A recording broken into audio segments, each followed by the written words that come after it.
মেয়েকে স্কুলে দিয়ে আমি জাস্ট বাড়িতে এলাম। তো চলো রাকেশ কোথায় গেল দেখি, ছাদে কি করছে দেখি। চলো ও কি করো, ছাদে কি করছো তুমি, क्या करता है?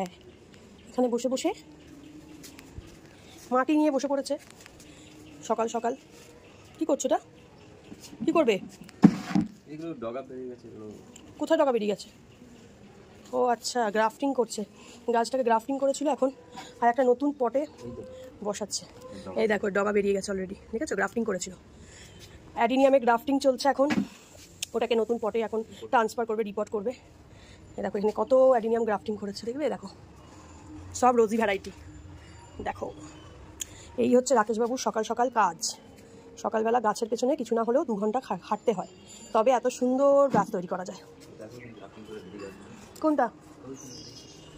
ওইগুলো সব তোমার হাতে করা না? এই অ্যাডিনিয়ামগুলো সব ওর হাতে করা, গ্রাফটিং করে করে করেছে। সব রোজি ভ্যারাইটি আছে, যখন ফুল আসবে সব বিভিন্ন কালারের আছে, তখন তোমার সাথে শেয়ার করবো। তো চলো আজকের মতন টাটা, ও কাজ করে নিক।